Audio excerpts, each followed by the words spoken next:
going to go over an exercise that's used a lot in dancers classes, in Pilates classes or stretch classes, and most often it's called clams. Now, so many people do this wrong, so that's why I wanted to do a little video to show you some different things to think about while you're doing it to make sure that you actually work your correct turnout muscles. Now, Lauren's just lying on her side. You can use a pillow if you like to help support your neck, or just rest your head on your arm. We're just lying down. She's got her hand down into the front and the legs just bent slightly at the knees. You don't want the knees too bent up, you want them just open at a little angle. This will change from person to person though, so just have a play around with the position of the legs. Now get Lauren to just roll forward just a little so her top hip sits a little bit further forward than her bottom hip.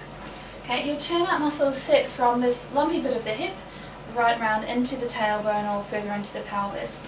Now Lauren, if you just turn out from the knee there, keeping the feet together, she rotates up and then comes down. Okay, where do you feel that working? On the back here. Yeah, perfect. Okay, that's exactly where our turnout muscles are. Just do about 3 there. Okay, if you want to feel which muscles you should be working, pop your fingers just on the line of your leotard through there and you'll feel just a gentle contraction. Okay, that's where you should be feeling it.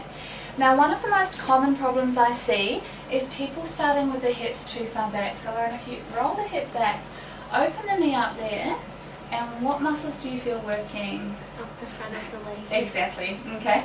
And if you train these ones, they can cause you a few problems into the hips. A lot of dancers overuse their quadriceps and their hip flexors while they're dancing anyway, so you don't need to train it even more.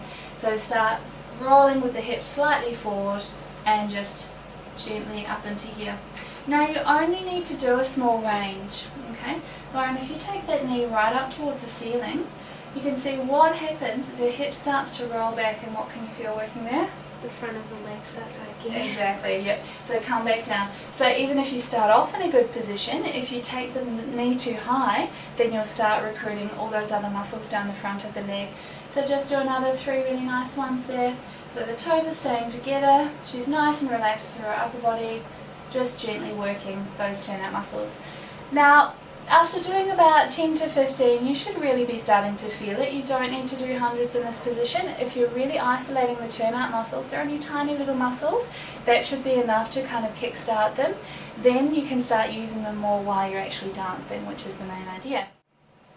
Now, after strengthening all your turnout muscles, you do need to stretch them out. So we're going to do a stretch called your piriformis stretch. Your piriformis is the major turnout muscle, but there are actually 5 other little ones in there as well. So Lauren, bend this knee up. Yep. Now use your left hand on your left knee, take it across your body, that's it, and then use your right hand around your shin, that's it, and pull it around.